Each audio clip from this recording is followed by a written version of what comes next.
Bienvenido, estás escuchando Palabra y Presencia con Jorge Sanabria. Puedes escucharnos en Apple Podcast, Spotify, Pandora o en tu plataforma preferida.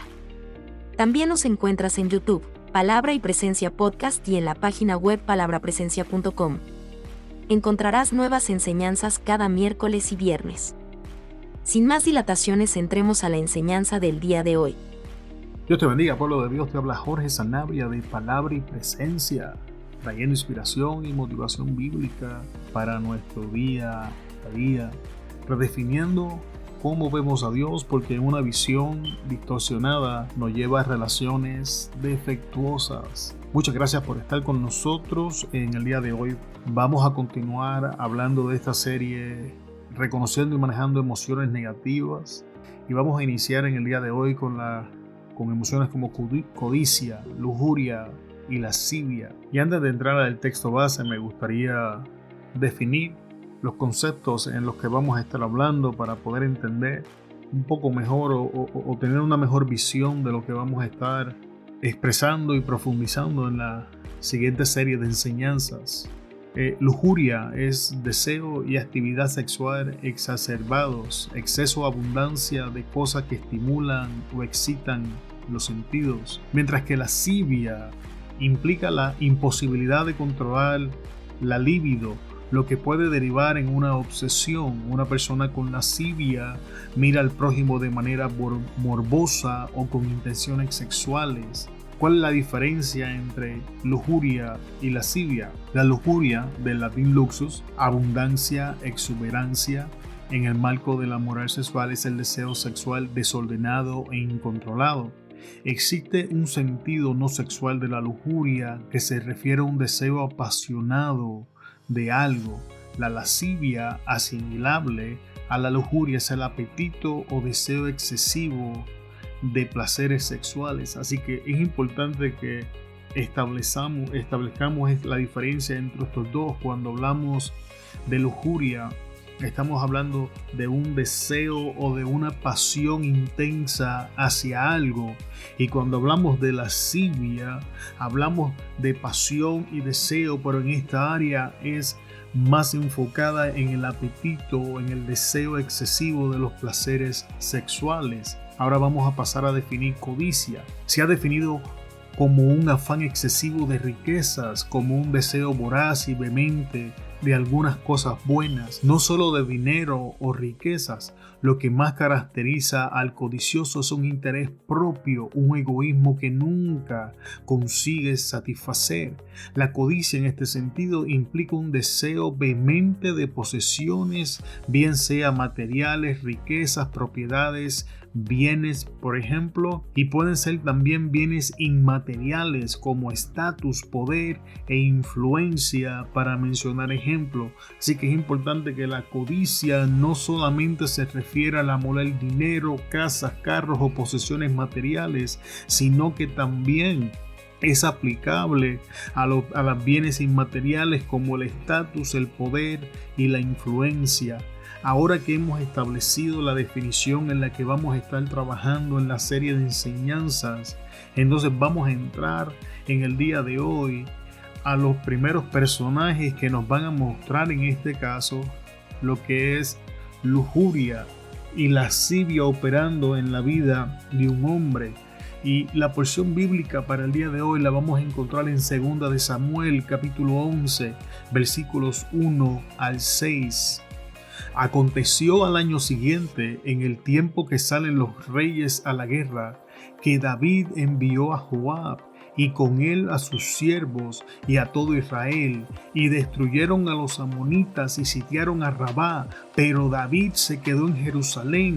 Y sucedió un día, al caer la tarde, que se levantó David de su lecho y se paseaba sobre el terrado de la casa real, y vio desde el terrado a una mujer que se estaba bañando, la cual era hermosa. Envió David a preguntar por aquella mujer, y le dijeron: aquella es Betsabé, hija de Eliam, mujer de Urías Eteo. Y vamos a dejarlo hasta aquí en este momento, y después vamos a leer los próximos versículos. Antes de entrar, vamos a orar. Padre, en el nombre de Jesús venimos ante tu presencia y te damos gracias, Señor, por tu misericordia y por tu amor. Te damos gracias, Señor, y te pedimos que nos bendigas con la dirección de tu Espíritu Santo, que nos dé gracia para enseñar, que nos ministres, que nos ayudes a ver cómo estas cosas entran a nuestra vida, cómo, Señor, las situaciones muchas veces nos preparan para caer en esta clase de situación. Te pedimos, Señor, que bendigas a los hermanos y hermanas que han de escuchar la palabra y que glorifiques tu nombre, Señor, en ellos. Que sus ojos sean abiertos, que puedan, Señor, adquirir una visión más profunda sobre el tema, una perspectiva diferente, Señor. Que su mente sea abierta a tu palabra y su corazón sea receptivo, Señor. Te pedimos que nos libres, Señor, del lazo del cazador y de la peste destructora. Te damos toda gloria, honra y alabanza a ti porque es solo tuya. Y antes de empezar pedimos perdón por nuestras ofensas y pecados porque sabemos, Dios, que te ofendemos en pensamiento, hecho y palabra. Gracias te damos, Señor, porque tú obras a favor nuestro por las gracias y misericordia de nuestro Señor Jesucristo. Amén, amén, amén. Antes de entrar en la situación con David y Betsabé, es importante mencionar que esto particular es un proceso de 2 etapas. Si usted retrocede en la Biblia o en la historia bíblica, se va a encontrar que David anteriormente se encontró con una mujer que se llamaba Abigail, y Abigail era la esposa de un hombre llamado Nabal. Para aquellos que no conocen la historia, en un momento dado David se encuentra en el desierto y manda a sus hombres a donde este hombre Nabal, a que le envíe algo de comida a David y a su ejército, porque ellos han cuidado de los pastores de Nabal en medio del desierto. Entonces Nabal estaba tomando y estaba ebrio y les habló ásperamente. Entonces uno de los criados fue donde Abigail y le dijo lo que estaba pasando, y entonces Abigail hizo los preparativos y le salvó la vida a la casa de Nabal. Sin embargo, es interesante que entendamos que cuando la Biblia habla de Abigail, nos dice que era una mujer hermosa y que era sabia y que era prudente.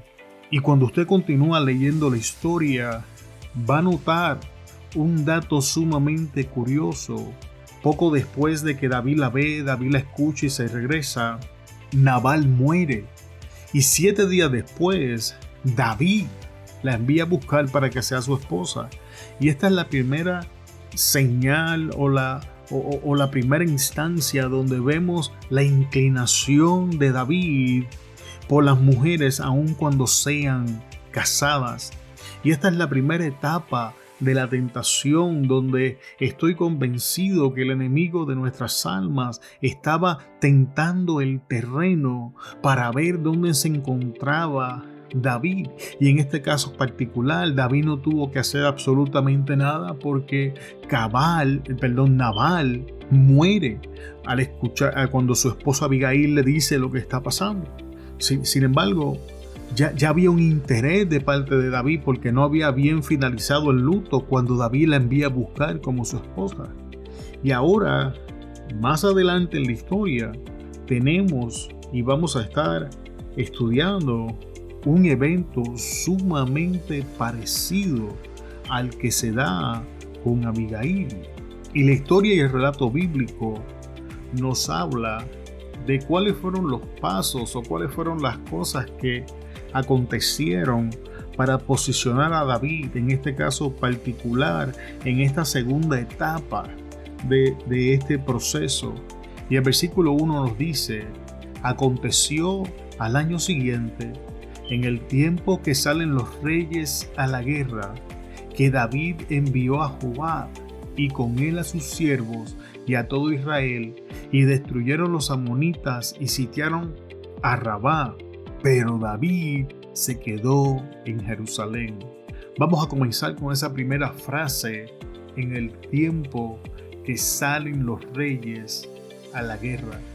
Lo primero que estamos viendo es negligencia de parte de David. El texto es claro cuando nos expresa al indicar que son los reyes los que salían a la guerra. Sin embargo, tenemos al rey David en negligencia, no saliendo a la guerra, sino enviando a Joab y al ejército mientras él permanece en el palacio. Lo que nos lleva al próximo punto, que David envió a Joab y con él a sus siervos y a todo Israel. Esto nos enseña mala delegación. Era responsabilidad de David salir al campo de batalla. Él era el rey. Hay cosas, amado hermano, que nos corresponden y que no pueden ser delegadas. No es correcto delegarle a otros estas responsabilidades. La negligencia de David lo llevó a delegar responsabilidades que no podían ser delegadas. Y es importante, y estoy haciendo hincapié, porque hay cosas, amado hermano, que debemos aprender a delegar para poder concentrarnos en las cosas a las que Dios nos está llamando. Pero no podemos caer en esta trampa que el enemigo está preparando para caer en negligencia y entonces comenzar a delegar responsabilidades que son nuestras y que no deben de ser delegadas, amado hermano. Entonces el texto nos dice: y destruyeron a los amonitas y sitiaron a Rabá. Y esto, amado hermano, nos da la indicación de un éxito aparente. Las cosas en apariencia aparentaban estar funcionando correctamente. Eso es algo sumamente interesante, porque ahora de momento así me acuerdo de la historia donde Pablo está de camino a Roma y ellos llegan a un puerto y están hablando el capitán y el encargado romano de lo que iban a hacer, y miraron el clima y tomaron la decisión de que iban a zarpar. Y entonces Pablo le dice: veo que este viaje va a ser de pérdida para la nave. Y entonces hay un texto que es impresionante. Justamente después dice: y ellos, pensando que habían adquirido lo que deseaban, partieron, y en medio del viaje se encontraron con una tormenta. Y es más o menos lo mismo que está aconteciendo en el caso de David. Él, pensando que las cosas estaban saliendo como él quería, en el principio va a parecer como que las decisiones que estamos tomando son correctas y están bien, pero tenemos que prestarle ojo a lo que está pasando. Entonces el texto nos dice: pero David se quedó en Jerusalén. Y esto nos habla de ser desplazados y mal posicionados. La negligencia lleva a David a delegar responsabilidades que no deberían delegarse, y a creer en un éxito aparente y no prepararse, por tanto, para la crisis, y a ponerlo en una mala posición, porque ahora David se encontraba en un lugar donde él no debía encontrarse, porque se suponía que ese era el tiempo en que los reyes salían a la guerra, y por él quedarse en el templo, ahora él está posicionado en un lugar donde no debe de estar. El verso número 2 nos dice: y sucedió un día, al caer la tarde, que se levantó David de su lecho y se paseaba sobre el terrado de la casa de Israel, y vio desde el terrado a una mujer que se estaba bañando, la cual era muy hermosa. Y vamos a comenzar nuevamente con el principio del texto. Y sucedió un día, al caer la tarde. El verso nos enseña tiempo y momento donde las piezas comienzan a caer en su lugar. Nos comienza ahora el texto a mostrar cómo nuestro enemigo trabaja desde las tinieblas de manera estratégica, y que si no prestamos atención a nuestras acciones, no veremos las señales del ataque. Ahora todo comienza a hacer sentido. Ahora las piezas estaban cayendo en el lugar que el enemigo de nuestras almas quería. Ahora David está en el palacio, y ahora esta mujer se está dando un baño, porque ella pensaba que solo habían mujeres y niños en Israel. Pero todavía no. Vamos a lo que sigue. Me adelanté un poco. Que se levantó David de su lecho y se paseaba sobre el terrado real. Y esto nos habla, amado hermano, de ocio, ese momento donde no estamos haciendo lo que se supone que estemos haciendo y por ende estamos envueltos en una actividad que no deberíamos estar haciendo en ese momento. David se había levantado, recientemente levantado. Escucha, y sucedió un día al caer la tarde que se levantó David. El rey de la nación de Israel estuvo todo el día durmiendo. Estuvo todo el día sin ejercer las funciones que se supone que ejerciera. ¿Por qué? Porque estaba mal posicionado, porque había delegado cosas que no debía delegar y había estado actuando con negligencia, y esto lo había llevado a un falso sentido de seguridad y confianza, porque en apariencia todas las cosas estaban funcionando y ahora el enemigo se estaba moviendo agresivamente, colocando las fichas en el lugar que le correspondían para cumplir el propósito que él deseaba. Y entonces el verso nos dice: y vio desde el terrado a una mujer que se estaba bañando, la cual era muy hermosa. Y esto nos habla, amado hermano, de exposición. Tenemos que entender, el pueblo de Dios, que una vez que somos expuestos a una cosa, sea una palabra que llega a nuestros oídos o una imagen que entra por nuestros ojos, no podemos ser inexpuestos de lo que sea que fuimos expuestos. Y este es el problema de la exposición, que una vez tú eres expuesto a una cosa, no puedes volver a ser inexpuesto. Y ahora tenemos a David siendo expuesto a una mujer hermosa bañándose desnuda, que la está viendo desde el terrado. Entonces, ¿qué hace David? Envió David a preguntar por aquella mujer y le dijeron: aquella es Betsabé, hija de Eliam, mujer de Urías Eteo. Vamos a analizar la primera parte del texto. Envió David a preguntar por aquella mujer.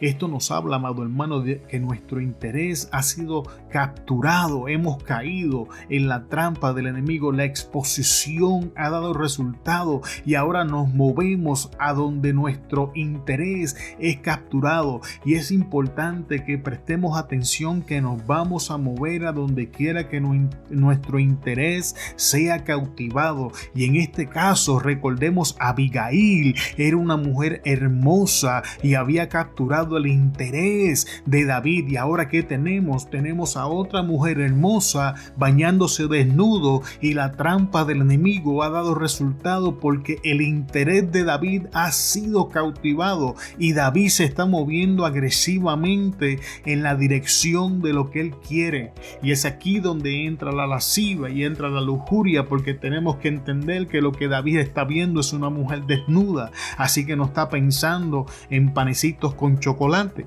Ahora prestemos atención a lo que sigue. Y le dijeron: aquella es Betsabé, hija de Eliam, mujer de Urías Eteo.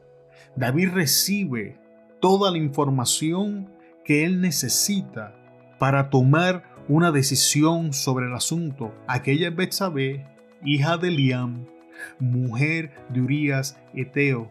Y ahora tenemos a David ignorando relaciones importantes para moverse en su lujuria y en su lascivia y satisfacer sus deseos, porque Eliam era uno de los consejeros de David y Urías era uno de los valientes de David, ambos cercanos y fieles al rey, ambos ejecutando sus funciones con excelencia. Entonces, ¿qué nos enseña esto, amado hermano? Que una vez nuestro interés es cautivado y somos a lo que hemos sido expuestos, vamos a ignorar la importancia de las relaciones y nos vamos a mover agresivamente a buscar aquello que ha alborotado nuestro apetito y nuestro deseo. Entonces, ¿qué hizo David? Y envió David mensajeros y la tomó y vino a él y durmió con ella. Luego ella se purificó de su inmundicia y se volvió a su casa. Vamos de nuevo a repetir el proceso. Y envió David mensajeros.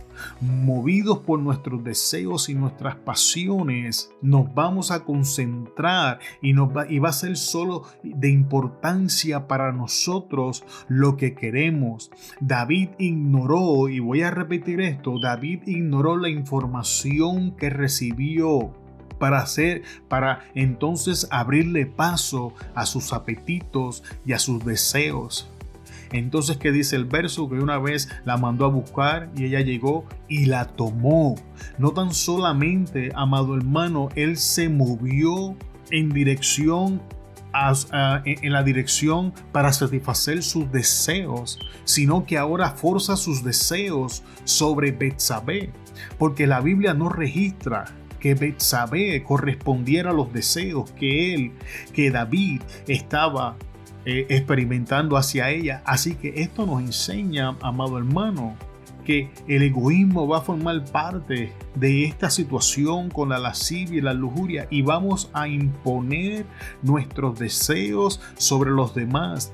Y vino a él. Betsabé no podía negarse al rey. Esto habla, amado hermano, de cómo vamos a limitar las opciones de las otras personas para poder adquirir eso que nosotros deseamos. Esto habla de acciones en contra de su voluntad. Y voy a repetir que no hay evidencia bíblica que diga que ella correspondiera a los deseos de David. Así que David se fuerza sobre ella sus deseos y limita sus opciones para llevarla a la acción que él desea.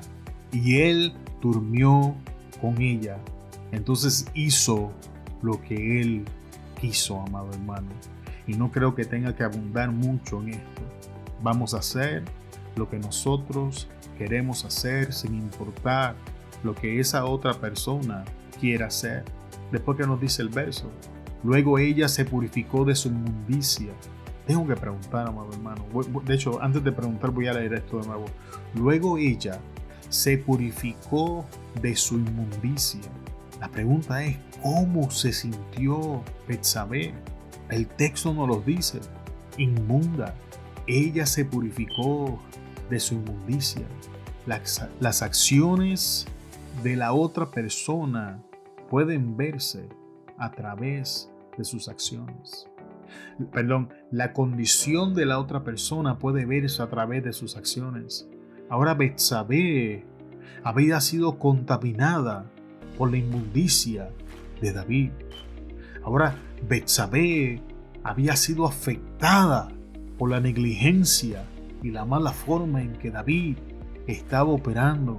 Y esto lo llevaba a una posición donde ella estaba inmunda y que ahora sin necesidad tenía que purificarse de acciones en las que ella estaba limitada para tomar decisiones. Pero no termina aquí. Escucha ahora. Y se volvió a su casa. Una vez David termina, la despacha. Básicamente le está diciendo: estoy satisfecho, ya hice de ti cuanto quise, ya satisfací lo que yo quería satisfacer, ya te puedes ir, por ahora no te necesito, mi necesidad ha sido satisfecha, no estoy interesado en ti, por ahora lo que sentía ya pasó. ¿Alguien puede ver el problema con esto? Vemos a las personas como un objeto de los que podemos tomar. Vemos a las personas como objetos que podemos utilizar cuando queremos. Y una vez que terminamos, son como zapatos viejos que los echamos para un lado hasta que nuestro apetito vuelva y se despierte. Esto es sumamente problemático, amado hermano. Y esto está pasando en esta historia dentro del pueblo de Dios. Esto el rey no se lo está haciendo a una extranjera, el rey se lo está haciendo a una israelita. Y esto me enseña que tenemos que tener ojo, porque esto acontece dentro del pueblo de Dios, donde hermanos se los hacen a hermanas y hermanas se lo están haciendo a hermanos. Ojo, pueblo de Dios, tenemos que prestar atención cómo la lascivia, cómo la lujuria se infiltra en nuestras vidas para que veamos a aquel por el que Cristo murió como un objeto, esto, o para que veamos aquella por la que Cristo murió como si fuese algo cuyo único propósito sea satisfacer mis pasiones y mis deseos y un objeto que puedo tirar al lado cuando termine con él. Pero la historia no termina aquí, amado hermano. Y concibió la mujer y envió a hacerlo saber a David diciendo: estoy encinta. Y concibió la mujer. Ese es el resultado. Pasó lo que debía pasar según la acción que se había hecho.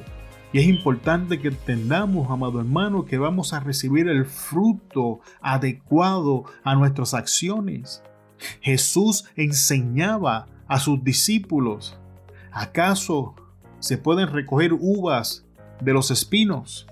¿Acaso un árbol bueno puede dar buen fruto? ¿O un árbol malo dar buen fruto? ¿O un árbol bueno dar mal fruto? Tenemos que entender que nuestras acciones van a producir un fruto adecuado con la acción, pero no sé por qué, amado hermano, muchas veces esperamos resultados o consecuencias distintos a la acción que tomamos. Hacemos una acción que no está bien y esperamos buenos resultados y hasta nos preguntamos: no sé por qué estoy pasando lo que estoy pasando, no sé por qué esto me pasa a mí, no sé por qué estas circunstancias, no sé por qué no puedo encontrar un buen hombre o una buena mujer. En serio, amado hermano, el fruto que estamos recibiendo es el fruto que va acorde a nuestras acciones, y si no nos gusta eso, entonces tenemos que cambiar nuestras acciones para recibir un buen fruto, pero no podemos esperar un buen fruto de malas acciones. Y envió a hacerlo saber a David diciendo: estoy encinta. Vamos a ser alcanzados por nuestras acciones y sus consecuencias. Tenemos que entender, pueblo de Dios, que no hay nada que esté en lo oculto que no sea expuesto ante la luz, que todas las cosas tarde que temprano nos van a alcanzar, que nada, absolutamente nada, pasa desapercibido por el ojo de Dios, y que cuando el tiempo tome su curso y el momento llegue, las consecuencias van a hacer frente, las consecuencias nos van a alcanzar. Entonces, ¿qué hace David? Vamos al verso 6. Entonces David envió a decir a Joab: envíame a Urías Heteo. Y Joab envió a Urías a David. Ha llegado el momento de tomar decisiones. ¿Cómo vamos a enfrentar las consecuencias?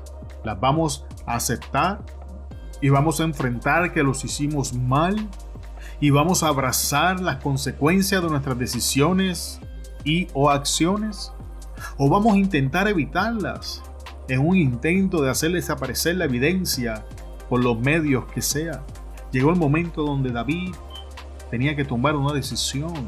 David sabía la ley. David sabía que aquello se llamaba adulterio. David sabía que aquello era un hijo ilegítimo. Y ahora tenía que tomar una decisión. Betsabé hizo su parte. Estoy embarazada. Pero ¿qué hace David?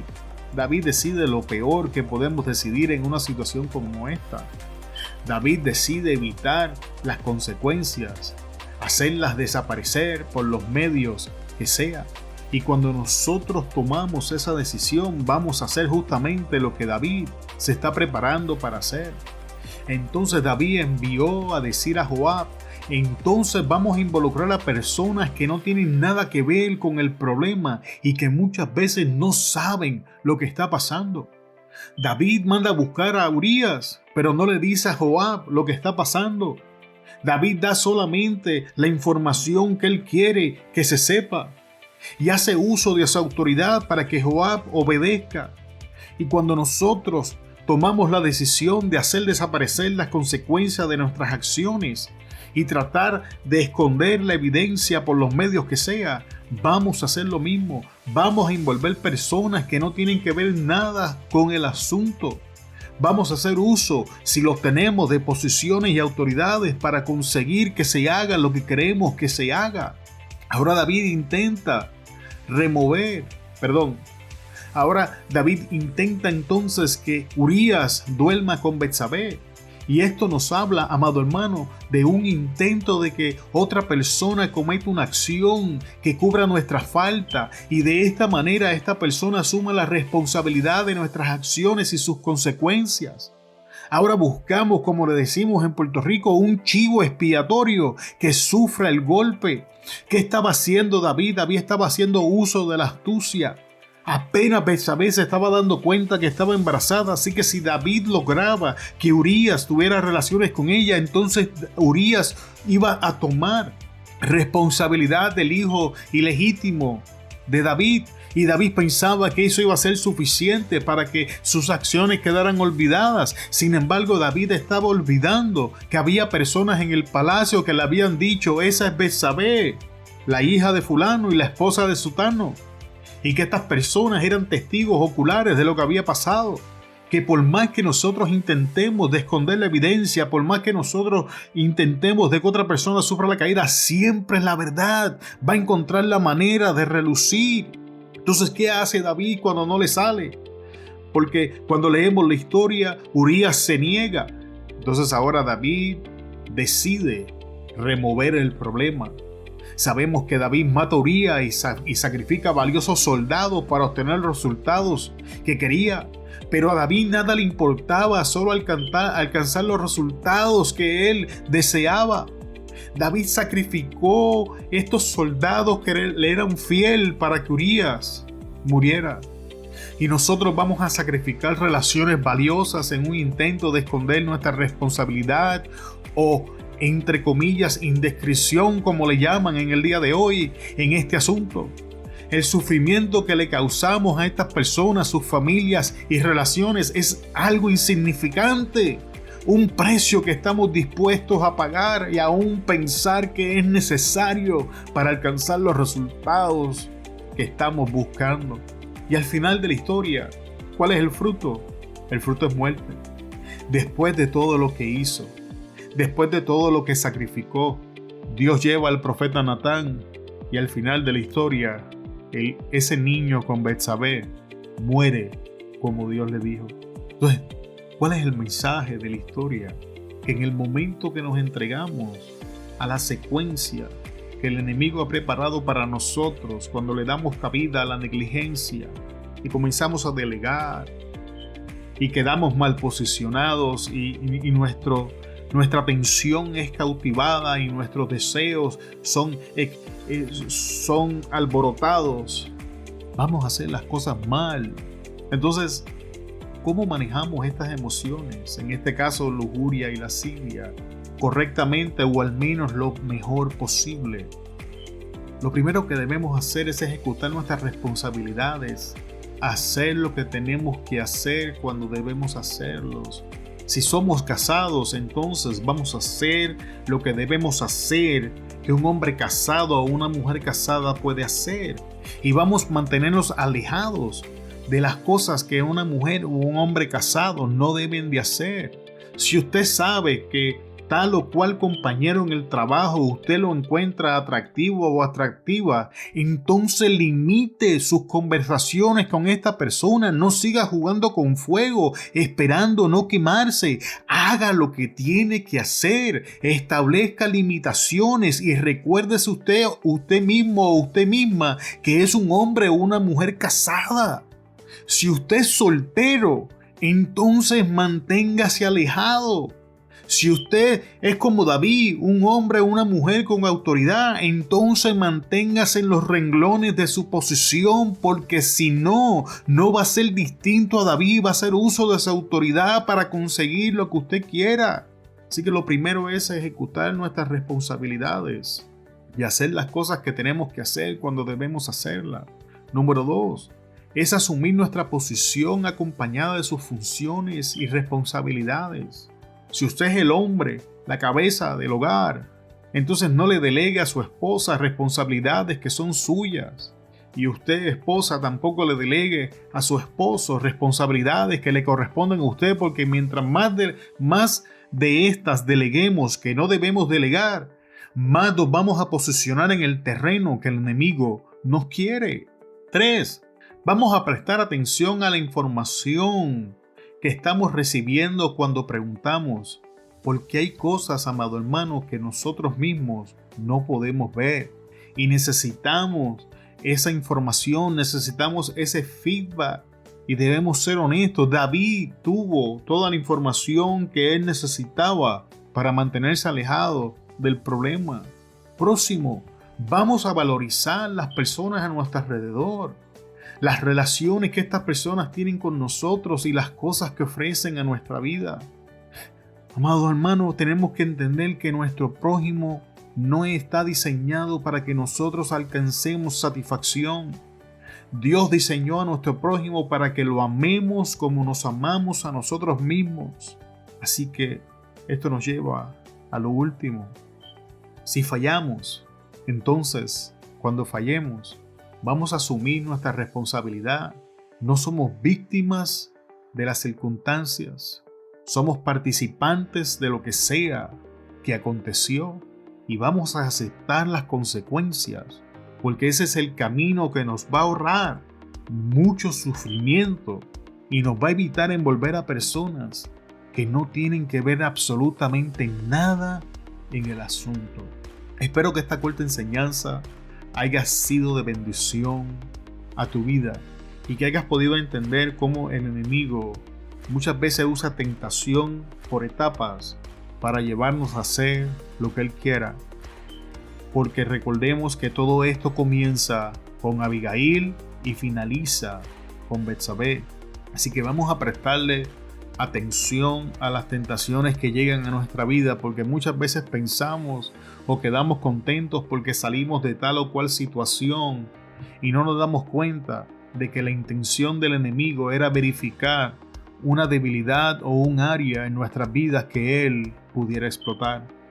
Muchas gracias te damos por estar con nosotros hasta esta parte de la enseñanza. Antes de despedirnos, que queremos hablarte de nuestro canal en YouTube, Palabra Presencia Podcast con Jorge Sanabria, donde puedes encontrar también estas enseñanzas y escucharlas desde YouTube.